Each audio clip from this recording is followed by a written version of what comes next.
Is the lighting? Hello, everyone. We're going to be talking about now. We're going to continue in our talks about the different tribes.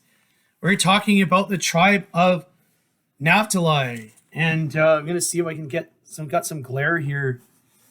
Yeah, that's better. All right. So we're going to be talking about the tribe of Naphtali.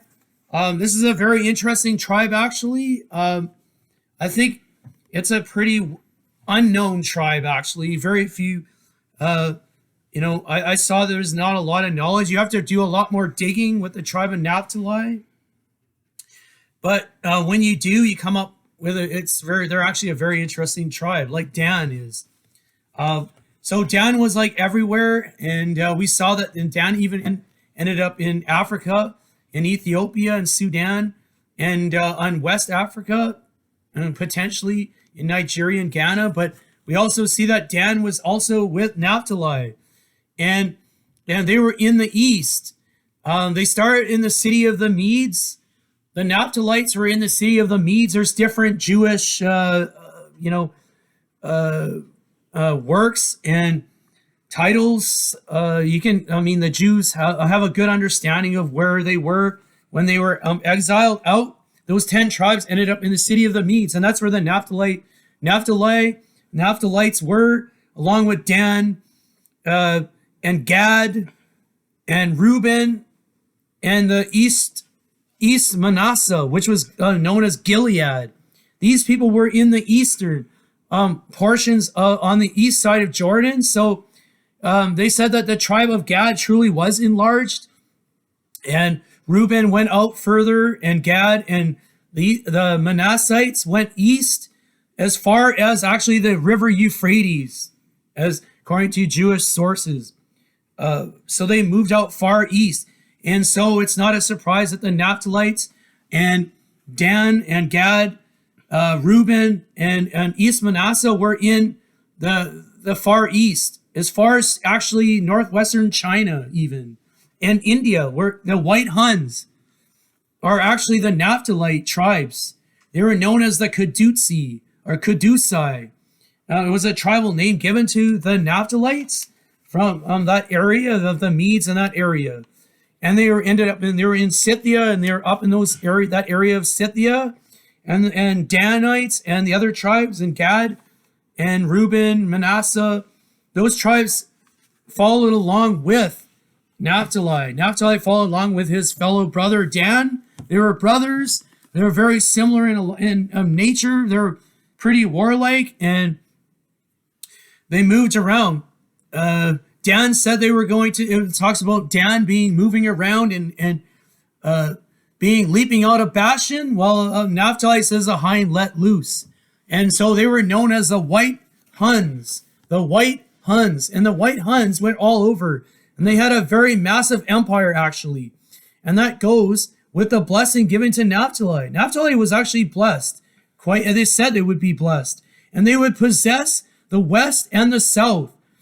And so I believe that this prophecy is truly speaking of that empire, that huge white Hunnish empire in the land of the huge spans of land that they had under their control at one point. And so these white Huns and the Naphtalites ended up in Scandinavia, mostly where they ended up, along with Dan and Asher and the tribe of Gad, the Goths, as Gad is known as the Goths. Gad and Goth are synonymous Hebrew terms. You can say Gad can be pronounced as Goth, and they all ended up in. A lot of them ended up in places like Germany and other Eastern Europe, all over Eastern Europe. The Naphtalites were in Eastern Europe. In fact, Novgorod was settled by Naphtalites or White Huns. Novgorod in Russia. They were all over, and they ended up in Norway. And the reason for all of this was God is going to use these tribes to execute judgment over the Roman Empire in their system of religion. And it was to carry out the seals and the things that were spoken of in the book of Revelation. So these prophecies of the hind less loose and that empire that would expand and their numbers expanding. This is why. This is what God was doing with these tribes. God used him for his work, his judgment upon Roman Empire. And these also brothers were also designed, and God used them to keep other tribes of Israel in line as well. Yeah, it talks about executing judgment, like in tribe of Dan, Naphtali at some point, and also the tribe of Gad or the Goths definitely were very instrumental in the tribe of Asher in doing that. And Naphtali was actually by the Sea of Galilee, and they liked being by the sea and water and fishing, and so that's why you see them in Norway, Denmark, Sweden, Russia, by the Black Sea, Netherlands, and Germany. These kind of places. That's where the Naphtalites ended up, and that's where you see the sign of the stag or deer. That's their sign. The stag or deer is the sign of the tribe of Naphtali. That's what because that's where they get it from, the hind let loose prophecy. And we should read that. And so Genesis let's go chapter 30. Where this is where he was born, and it talks about this the name of like wrestling and prevailing over wrestling and prevailing over their enemies and being blessed. And that's what the tribe of Naphtali is all about. We'll start with Genesis 30, verse 8. And Rachel said, with great wrestlings have I wrestled with my sister, and I have prevailed. And she called his name Naphtali. So there you go. So we're going to go to the one where we get the actual symbol from. And that's Genesis 49, verse 21. This was the blessing given to tribe of Naphtali. And then we're going to do another important one in Deuteronomy 33, the blessing from Moses. Naphtali is a hind let loose, he giveth goodly words. So one of the places where actually the tribe of Naphtali ended up was Ireland. And Irish poets, and they were known for making big speeches. And Nobel, which was a famous Norwegian fellow where we get a Nobel Prize, they knew how to speak good words to talk down enemies. And so we have that part of Gad here. Naphtali. And so they're a hind let loose. So that's why they really spread across. They were as far as northwestern China, northern India, all the way west, all the way northwest to Norway. So they were all over the place. And so we can see that they have several European nations have Naphtalites or that tribe in them. So that's why that blessing and that prophecy was brought forward. Now, Numbers 2, if you look at Numbers 2, we're not going to go there, but Naphtali was a relatively larger tribe. Along with Dan and Asher, they were the northern tribal group. So they assembled in the north. And that's actually interesting enough where they were with the tabernacle in the north. And they led the rear. So they were important warlike tribes that they protected the rear guard. They were the rear guard. So they were very good militaristic tribes, Dan, Naphtali, and Asher. And Dan was a leader, but Naphtali and Asher were very much instrumental with that. And so in Judges 4:6, it talks about Barak. And Barak was of the tribe of Naphtali, and he was a judge and a warrior. He was the warrior that was led to went with Deborah to deal with the enemies of Israel, and so Naphtali was instrumental in that. So that whole time of Judges was Barak was the military leader, but Deborah was the spiritual leader.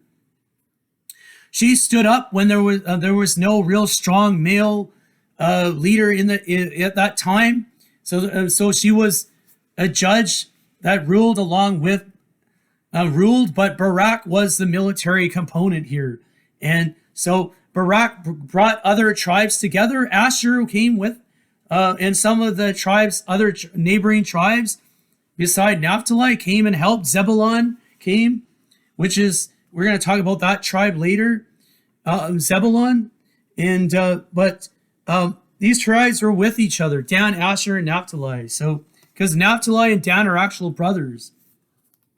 They were actually born from Bilhah, and which was the handmaiden of Rachel. And that's that's why they're so close, and that's why Dan and Naphtali, or wherever Dan was, Naphtali was pretty much right beside. And same with Asher, they followed along with each other. So you have Asher has a lot of members in Ireland, but so does Naphtali and the tribe of Dan. So they all went to the same kind of places. They all ended up in the same places in the north and the west. And so that's why you see even the tribe of Dan and Naphtali in North America, because that's the west. And that's why. We're going to go to Deuteronomy chapter 33, 23. This is another part of the blessing, and this is talking about that empire, that they would possess the west and the south, and that they would have a tremendous blessing. And so Deuteronomy 33, 23, I believe it is. Yep. And of Naphtali, he said, O Naphtali, satisfied with favor and full with the blessing of the Lord, possess thou the west and the south. So there you go. That's why. So there was a point in time in history where they had huge expanses of territory as the White Huns, and then they ended up in Norway, which is north and west of Israel, and they had land in southeast of Israel. So that's why it says west and the south. That's exactly what they did, and I think that's really interesting. And so we get the migrations, and I'll talk about briefly in 1 Chronicles 7:13.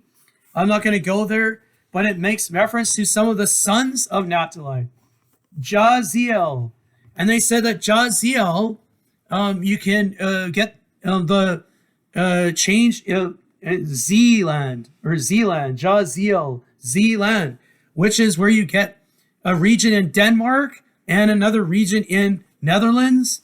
And no surprise, that tribe ended up in the Netherlands and Denmark.